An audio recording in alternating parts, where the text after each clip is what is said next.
Hello मेरे प्यारे students, आज की इस वीडियो में हम प्रूव करेंगे 1/√2 को अपरिमेय संख्या, ठीक है, और 7√5 को भी, ठीक है स्टूडेंट्स।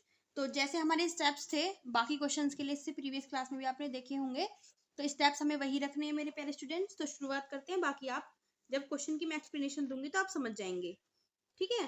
तो मान लेते हैं भाई हमें अपरिमेय प्रूव करना है, तो इसका बिल्कुल जस्ट अपोजिट इसका क्या, परिमेय, अपरिमेय का बिल्कुल उल्टा यानी कि परिमेय, ठीक है। तो यहाँ पे माना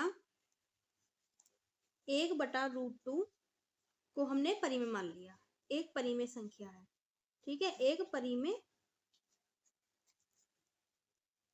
संख्या है, ठीक। अब परिमेय तो हम P/Q की फॉर्म में लिख सकते हैं, 1/√2 इज इक्वल P/Q की फॉर्म में। यहाँ पे आप लिख लीजिए कि P व Q जो है वो आपके पूर्णांक है, ठीक है। Q की वैल्यू 0 के बराबर नहीं है, ठीक है, और ये आपके सहभाज्य संख्याएं भी हैं, वे सह अभाज्य संख्याएं हैं, ठीक है मेरे प्यारे स्टूडेंट्स। चलिए अब इसका थोड़ा आप परिमेयकरण कर लीजिए स्टूडेंट्स, ठीक है, क्योंकि डेनोमिनेटर में आपका √2 है, रूट वाला नंबर का डेनोमिनेटर में हो तो उसको परिमेयकरण कर लेना चाहिए। परिमेयकरण कैसे करते हैं मेरे प्यारे बच्चों, जितना हमारा नंबर डेनोमिनेटर में है उतने ही नंबर से अंश में और हर में गुणा कर दीजिए, ठीक है। यहाँ पे एक लाइन खींचो, लाइन से ऊपर आपका अंश होता है, ठीक है, ये रही √2, ठीक है, यहाँ पे भी √2 से मल्टीप्लाई, P/Q को भी हम ऐसे ही रखेंगे, ठीक है। इट इम्प्लाइज √2 बन जा √2 बटा √2 की मल्टीप्लाई √2 में करोगे तो आप आएगा आपका 2, ठीक है, इज इक्वल P/Q। अब मेरे प्यारे बच्चों जो 2 डिवाइड में है आपका, ये इधर जाके मल्टीप्लाई में चेंज हो जाएगा, तो आपका बचेगा √2 इज इक्वल, ये हो जाएगा 2P/Q। अब मेरे प्यारे बच्चों PQ आपके पूर्णांक है, ठीक है। अब P/Q जो है वो आपकी परिमेय संख्या है, तो अगर परिमेय संख्या की मल्टीप्लाई में कोई नंबर लिखा हुआ है, ठीक है, तो वो पूरा जो कॉम्बिनेशन होता है वो भी एक परिमेय संख्या ही होता है। इसको थोड़ा बारीकी से समझो, जैसे कि हमारा P/Q है, ठीक है, ये हमारी परिमेय संख्या है, तो मैं किसी नंबर से इसमें मल्टीप्लाई कर देती हूँ, ठीक है, जैसे कि 2Q हो रही है हमारे क्वेश्चन में, या मैं किसी नंबर से डिवाइड कर देती हूँ, जैसे कि इस नंबर से डिवाइड दे दिया मैंने इसमें, ठीक है, या किसी नंबर को मैं प्लस कर दूं, ठीक है, या किसी नंबर को मैं माइनस कर दूं, ठीक है। तो ये पूरा जो हमारा जो ये प्राप्त होगा हमको, वो भी हमारी परिमेय संख्या ही मेरे प्यारे बच्चों होती है, ठीक है, ध्यान रखिएगा। तो P/Q परिमेय, तो जब इसमें हमने 2 से मल्टीप्लाई कर दिया तो ये पूरा ही हमारा परिमेय होगा, ठीक है। इस बात को आप यहाँ पे लिखेंगे कि 2P की P व Q पूर्णांक है, भाई पूर्णांक तो हमारे हैं, हम इसे मान के चले थे, ठीक है। अतः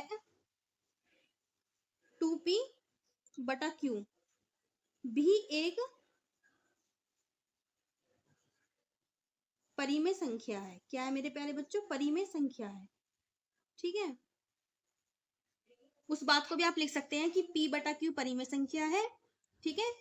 तो 2 की P/Q में मल्टीप्लाई लगाने के बाद, ठीक है, ये पूरा भी आपका परिमेय होगा, ठीक है। इस बात को भी आप खोल के और लिख सकते हैं, वरना आप इतना भी काफी है कि P और Q पूर्णांक है, अतः 2P/Q भी एक परिमेय संख्या है।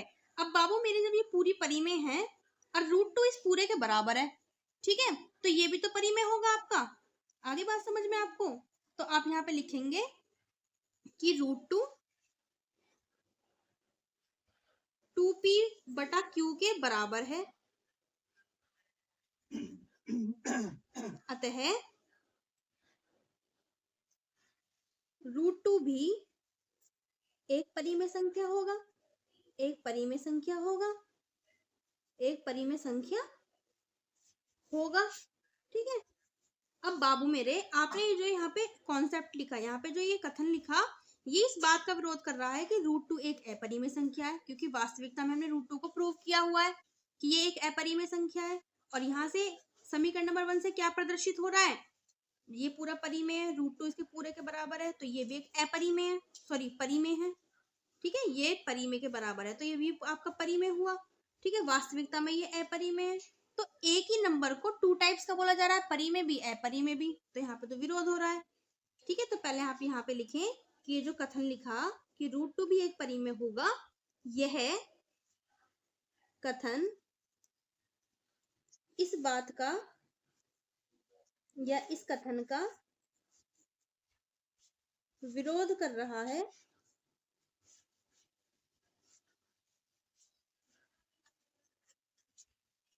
कि √2 एक अपरिमेय संख्या है।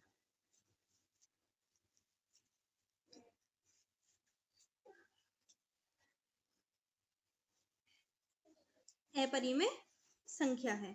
ठीक है मेरे प्यारे बच्चों, अब यहां से हमारा परिमेय है, वास्तविकता में ये अपरिमेय है। ठीक है, एक ही नंबर को हमारा परिमेय और अपरिमेय दोनों बोला जा रहा है, तो यहाँ पे विरोध की स्थिति उत्पन्न हो रही है। ठीक है, तो यहाँ पे लिखेंगे आप, यहाँ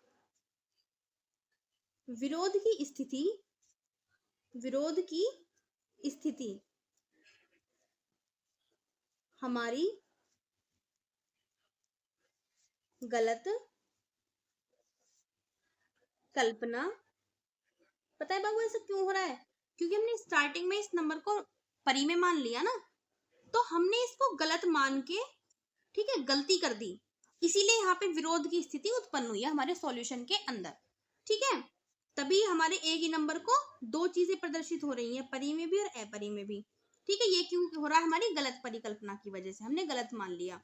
ठीक है, हमारे के कारण उत्पन्न हो रही है।